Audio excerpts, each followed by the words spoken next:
సరే మా తమ్ముడు ప్రేమించి పెళ్లి చేసుకున్నాడు. ఈ అమ్మాయిని చేసుకున్నాడు ప్రేమించి.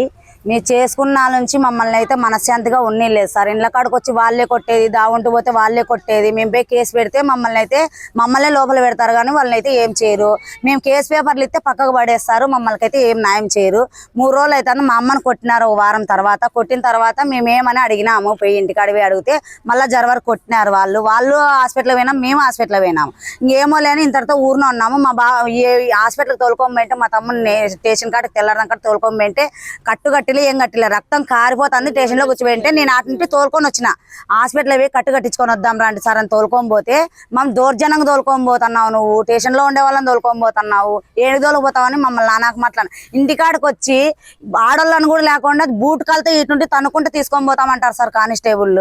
మాకైతే మర్యాద లేదని చెప్పి ఈ పొద్దు తెల్లారదాకా వచ్చినారు. ఎన్ని గంటల కాడ 2 గంటల కాడ వచ్చినారు. 2 గంటల కాడ వచ్చి ఆడోళ్ళని అందరినీ తలుపులు కొట్టి మీరు స్టేషన్ల కాడికి రాలని చెప్పి మా వాళ్ళందరినీ తోలుకొని పోయినారు. మాకు ఆడ న్యాయం జరిగేది లేదని చెప్పి మేము ఇటుకి వచ్చినాం సార్. ఇటుకి వచ్చినా కానీ ఈడ కూడా ఉన్నీకోకుండా మమ్మల్ని మళ్ళీ తోలుకొని పోతున్నారు. ఎవరు చిక్కితే వాళ్ళని జైల్లోకి తీసుకొని పోయి జీప్లోకి వేసుకొని పోయి తోలుకొని పోతున్నారు. మేము తప్పించుకొని ఇటు కూర్చోవాల్సి వచ్చింది సార్. మాది ఇది న్యాయం. మాకు ఏం న్యాయం చేస్తారో చేయండి. ఆడికి అందరినీ అడిగినాం సార్, రాతాడి పోయి అక్కడ అడిగినాము, మాకు న్యాయం జరగలే.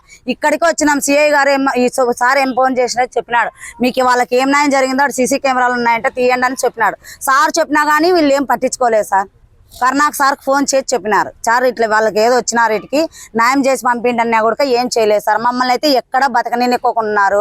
మమ్మల్ని నానాకు మాట్లాడుతున్నారు సార్. మాకు ఏదన్నా కానీ న్యాయం చేయమని మేము ఇక్కడ కోరుకుంటాం. దాసి పెట్టుకొని ఇప్పుడు మేము చెప్పాల్సి వస్తాం సార్. ఇది ప్రేమించి పెళ్లి చేసుకునే దానికే సార్, ఇంకేం లేదు సార్. ఇప్పుడు చేసుకొని కూడా ఈ 3 ఏళ్ళ పిల్లోడు అయినాడు సార్. 3 ఏళ్ళ పిల్లోడు అయినా కానీ వాళ్ళు ఏది మమ్మల్ని ఆడేగాని ఉన్నికోకుండా ఉంటున్నారు సార్. మా కుటుంబానికి మాకి రక్షణ కావాలని కోరుకుంటున్నాం సార్, అంతే. ఇంకా సార్ భాగ్యలక్ష్మి, ప్రదీప్, దిలీప్, హరిణి, బాలరాజు వాళ్ళ బంధువులంతా సార్.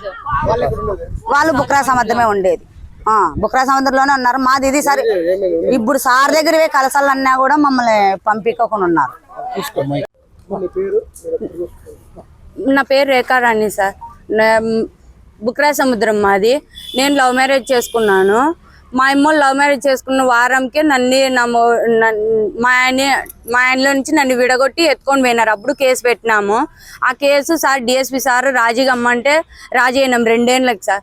2 ఏళ్ళకి రాజీ అయిన తర్వాత మళ్ళీ ఇప్పుడు రాజీ అయిన చెయ్యి ఇరగొట్టినారు. మా ఆయనకి ఇంటికాడికి వచ్చి చెయ్యి ఇరగొట్టిన తర్వాత రాజీ కమ్మన్నారు. రాజీ అయినాము. మళ్ళీ ఇప్పుడు రగలు పెట్టుకుంటున్నారు. మీరు రాము, మీ జోలికి రాము అని ఆ రోజు సంతకం పెట్టి చెప్పినారు. ఇప్పుడు ఎస్పీ సార్ దగ్గరకు వచ్చి కంప్లైంట్ ఇచ్చినాం మేము. కంప్లైంట్ ఇచ్చింటే సార్ కరుణాకర్ సారు ఫోన్ చేసి చెప్పినారు సార్కి. అస్సలు మా కేసు గురించే పట్టించుకోలేదు. పోయి మేము మా కేసు ఏమైందని అడిగితే మీ వాళ్ళని తోలుకొని రాపో, పేర్లు తోలుకొని రాపో, సాక్షులు తోలుకొని రా, అది ఇది అని ఏందో ఒకటి చెప్తారు సార్. కేసు కట్టినామనేది అయితే చెప్పలేదు మాకి. వాళ్ళ కేసు గురించే మమ్మల్ని నడిపిస్తున్నారు. మాకు న్యాయం చేయండి. సముద్రం గౌరవ్ కాలనీ. మేము లవ్ మ్యారేజ్ చేసుకొని 2020లో పెళ్లి చేసుకున్నాము, మ్యారేజ్ చేసుకున్నాము. మేము దావుంటి పోయినప్పుడల్లా రాళ్ళతో కొట్టేది, కట్లతో కొట్టేది. నేను తాటరకు పోయింటే మా అమ్మ నాడు వాడు కొడతా అంటే ఏమక్క అట్లా కొడుతున్నావు అని అంటే తలకి పారు విక్కొని వేసినారు సార్. ఇక్కడ వేసినారు. ఏమక్క అట్లా కొడుతున్నారంటే మేము కొట్టేదే పోయి ఇట్లా చేస్తాం పోయి, ఇలాంటి మీరు ఊరు విడిచిపెట్టి వాళ్ళు పోయి మా పాపని ఏంటి తోలుకోపోయినావు, మా పాపని మాకు పంపి అంట. మేము ఏమంటున్నాము, మీ బిడ్డ వస్తే లచ్చినంగా తోలుకోబోరే లేదనిలే. మా అమ్మ జోలికి ఏం పని మేము అడిగినాం సార్. అడిగినంత కూడా స్టేషన్లో కేసు పెట్టంటే కేసు పెట్టినా కూడా మా పేపర్లో ఎన్ని ఇసిరేస్తున్నారు. ఇసిరేస్తా అంటే రాత్రి 2:30 కాడ కానిస్టేబుల్ శ్రీనివాసులు సార్ వచ్చి తలుపులు 4 ఇండ్లు ఉంటే 4 ఇండ్లు దబదబ తట్టి లేడీస్ అయితే పనుకున్నారు సార్. లేడీస్ పనుకోండే వాళ్ళని లేపి ఫస్ట్ స్టేషన్లోకి వస్తారా బూటు కాలుతుంది అన్నల్లా అని అంటున్నారు సార్.